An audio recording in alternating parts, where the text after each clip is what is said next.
Hello, my friends. Today, I want to tell you the incredible story of Cleopatra, the last queen of ancient Egypt. This is not just a history lesson. It's a journey back in time, filled with drama, power, love, and ambition. Cleopatra was one of the most famous women in history, and her life is like an exciting movie. So sit back, relax, and enjoy this amazing story. Perfect for your English practice, and I promise you will love every moment of it. Chapter 1. Cleopatra's Early Life. Over 2,000 years ago, in 69 BCE, a baby girl was born in Alexandria, Egypt. This baby's name was Cleopatra VII, and she would grow up to become a queen like no other. But before she ruled, she was just a little girl with big dreams. Cleopatra was born into a royal family called the Ptolemaic dynasty. This family had ruled Egypt for many years, but they were not originally from Egypt. They came from Greece. Cleopatra's ancestor, Ptolemy I, was one of Alexander the Great's generals, and he became the king of Egypt after Alexander's death. So Cleopatra's family was both Greek and Egyptian. Cleopatra's father was King Ptolemy XII, and her mother might have been Cleopatra V. But historians are not completely sure about her mother's identity. Cleopatra grew up in a palace surrounded by luxury. She had servants, beautiful clothes, and the best education. But life in a royal family was not as easy as it seemed. There was always danger. Family members fought for power and sometimes even killed each other to become king or queen. From a very young age, Cleopatra learned that knowledge was power. While most women in her time were not educated, Cleopatra studied hard. She learned many languages, including Greek, Latin, Egyptian, and even Hebrew. It is said that she could speak at least 7 languages fluently. This was rare and made her very special. Cleopatra was also curious about everything. She studied science, math, literature, and politics. She wanted to be more than just a queen who wore a crown. She wanted to be a wise and powerful ruler. But she had another secret weapon: charm. Cleopatra was not only intelligent, she was also very confident. People said she had a beautiful voice that could capture anyone's heart. But her childhood was not all happy. Her father, King Ptolemy XII, was not a strong ruler. Many people in Egypt did not like him because they thought he was weak and spent too much money. Sometimes Cleopatra's family had to leave Egypt to stay safe. Cleopatra learned at a young age that being a ruler meant facing many enemies. When Cleopatra was around 14 years old, her life changed forever. Her mother disappeared. Some say she died, while others believe she was killed. Cleopatra's father became very sick, and soon Cleopatra would have to fight for the throne. She was still a teenager, but she was already preparing to become queen. What made Cleopatra different from other rulers was her deep love for Egypt. Even though she was part of a Greek family, she respected Egyptian traditions. She was the first Ptolemaic ruler to learn the Egyptian language, and she even presented herself as the goddess Isis, a powerful figure in Egyptian mythology. By the time Cleopatra was a young woman, she was ready to rule. But ruling Egypt would not be easy. She had enemies inside and outside her family. She knew she would have to be brave, clever, and strong. And so, the story of Cleopatra's rise to power begins. Chapter 2. Cleopatra becomes queen. Cleopatra was no ordinary young woman. From the moment she was born, her destiny was to rule, but becoming queen was not easy. It was a path full of danger, betrayal, and clever plans. Let me tell that how Cleopatra became the queen of Egypt. When Cleopatra was 18 years old, her father, King Ptolemy XII, passed away. In his will, he declared that Cleopatra would rule Egypt, but not alone. She had to share the throne with her younger brother, Ptolemy XIII, who was only 10 years old. Yes, in ancient Egypt it was common for siblings to rule together even if they were very young, but Cleopatra didn't want to share her power. She believed she was more capable and smarter than her brother. She had studied languages, history, and politics, while her brother was just a child with no experience. Cleopatra knew she had to take control if she wanted to protect Egypt and rule it the way it deserved. At first, Cleopatra tried to work with her brother, but soon their advisors started plotting against her. The advisors didn't like the idea of a strong and intelligent woman ruling Egypt. They wanted Ptolemy XIII to have all the power because he was easier to control. Cleopatra's life quickly became very dangerous. She was forced to leave the royal palace and flee to the desert. Imagine this: Cleopatra, the rightful queen, wandering in the hot, dry desert with only a few loyal followers. She had no home, no army, and no throne. But Cleopatra was not the kind of woman who gave up. While she was in exile, Cleopatra began to make a plan. She knew she couldn't take back her throne alone. She needed help, and she had to think fast.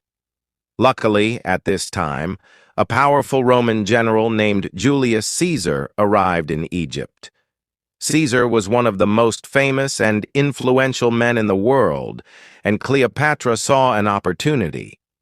Cleopatra decided to meet Caesar, but she knew she had to do something dramatic to grab his attention. She couldn't just walk into the palace because her enemies would stop her. So she came up with a bold and clever idea.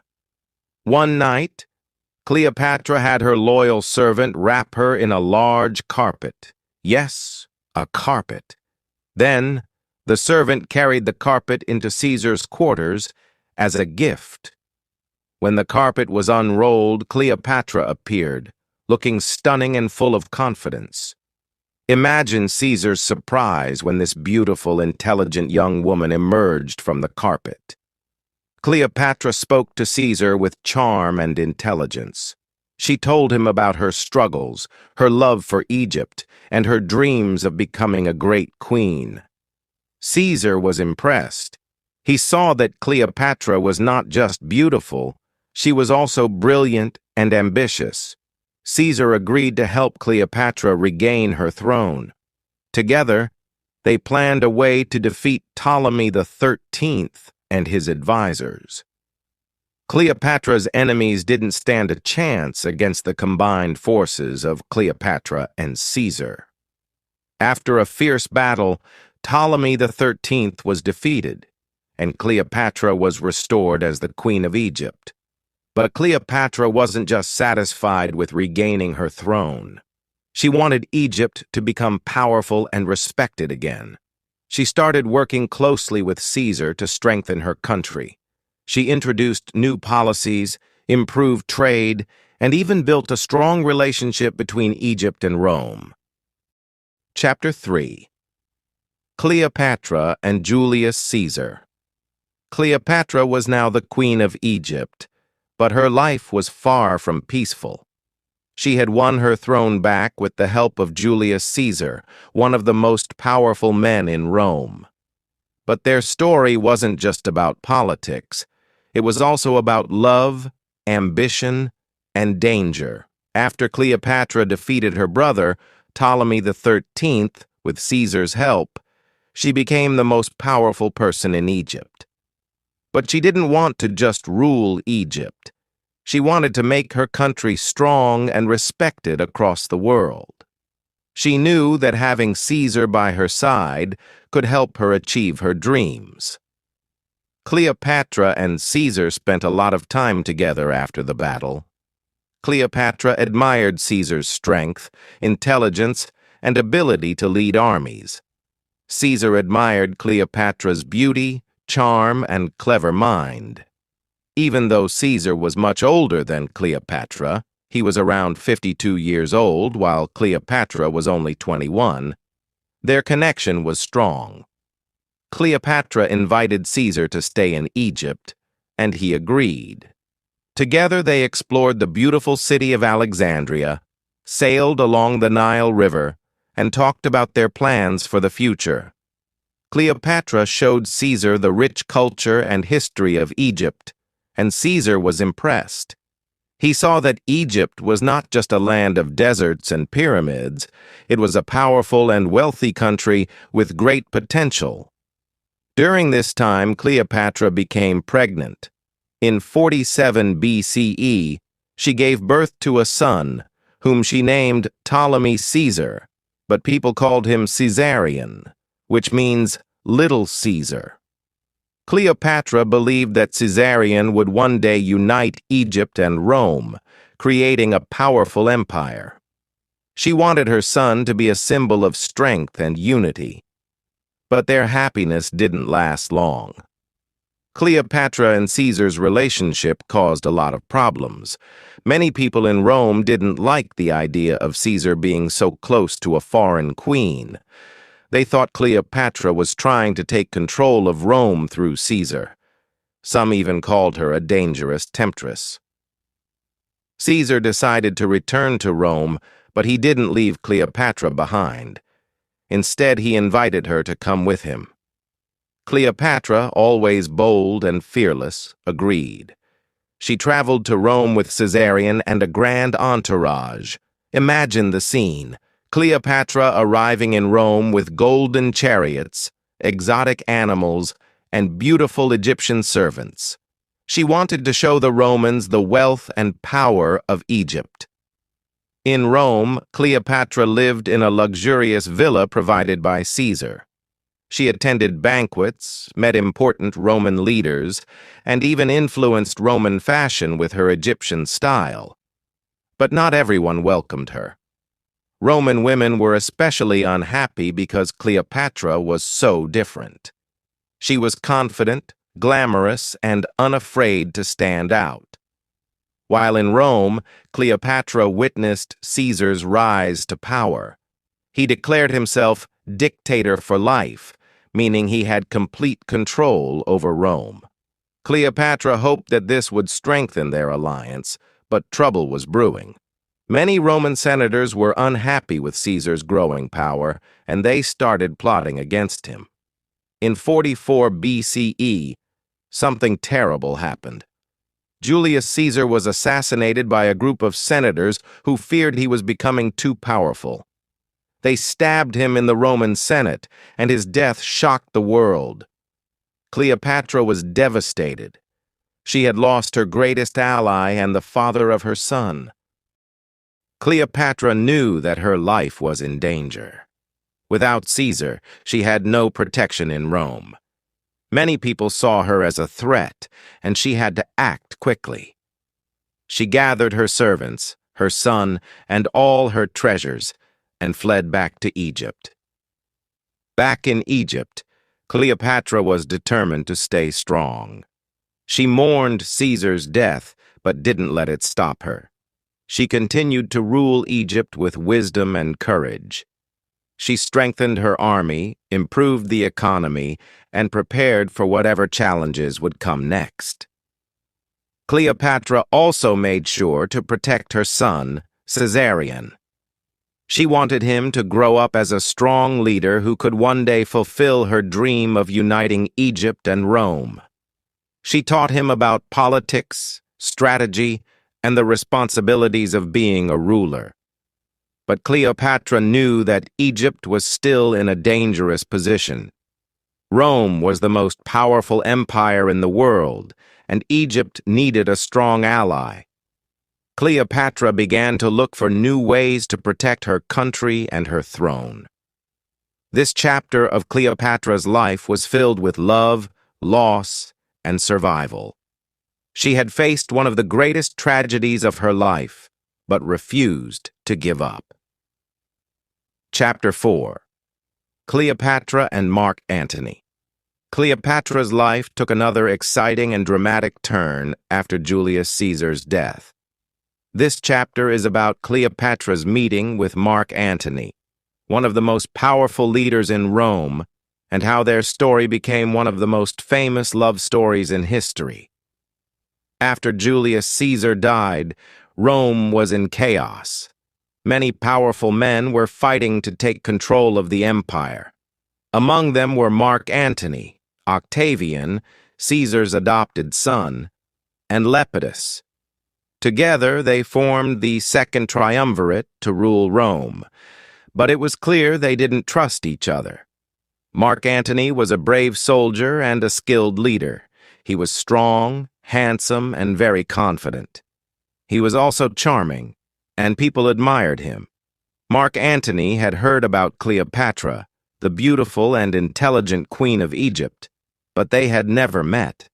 At this time, Mark Antony wanted Egypt's support because Egypt was a rich and powerful country. Cleopatra, on the other hand, wanted to protect Egypt from Rome's growing power. She knew that building a strong alliance with Mark Antony could help her achieve that. One day, Mark Antony sent a message to Cleopatra. He wanted her to meet him in Tarsus, a city in modern-day Turkey, to discuss their alliance.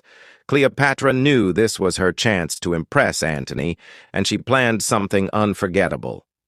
When Cleopatra arrived in Tarsus, she didn't just come as an ordinary queen. She made a grand entrance that would leave everyone speechless. Cleopatra sailed to Tarsus on a golden ship with silver oars and purple sails. She dressed as the goddess Aphrodite, the goddess of love and beauty, and surrounded herself with beautiful servants dressed as gods and goddesses. The air was filled with the sweet smell of perfumes and flowers. When Antony saw Cleopatra, he was amazed. He had never seen anyone like her.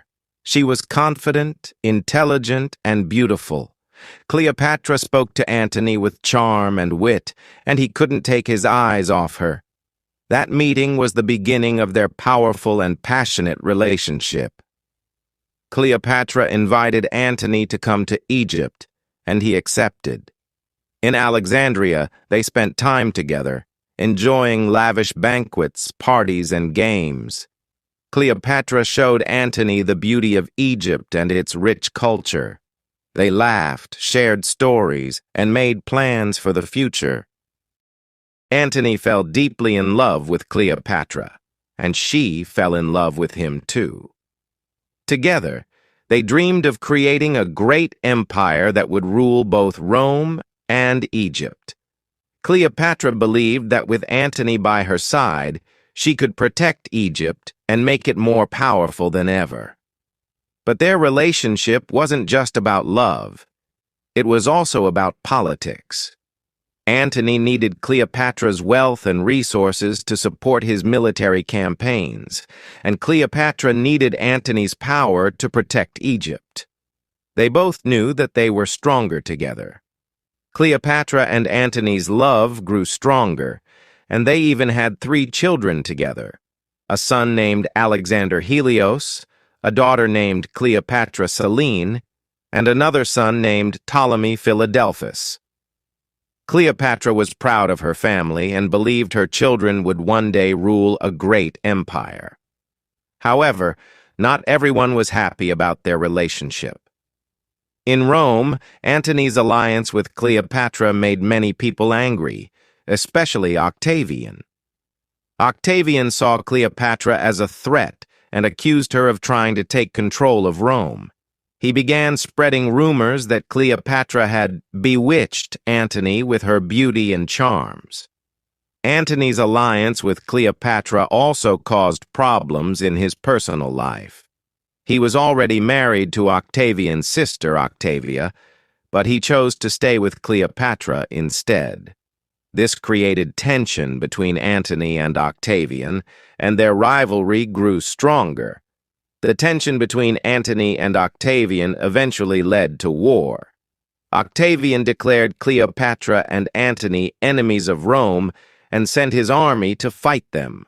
Cleopatra and Antony prepared for battle, knowing that everything they had worked for was at stake. Chapter 5. The Fall of Cleopatra and Mark Antony. Cleopatra and Mark Antony were ready to fight for their love, their dreams, and their kingdoms. They stood together as a powerful couple, determined to protect everything they had built. But their final chapter was filled with betrayal, heartbreak, and courage that would inspire people for centuries. Octavian, their greatest enemy, was determined to destroy Cleopatra and Antony. He wanted to take control of Egypt and stop Antony from gaining more power. Octavian's army was strong, disciplined, and well prepared for war. Cleopatra and Antony, however, were not going to give up without a fight. They decided to face Octavian in a great naval battle. This battle, known as the Battle of Actium, took place in 31 BCE near the coast of Greece. Cleopatra brought her fleet of Egyptian ships, and Antony brought his Roman forces. Together, they believed they could win.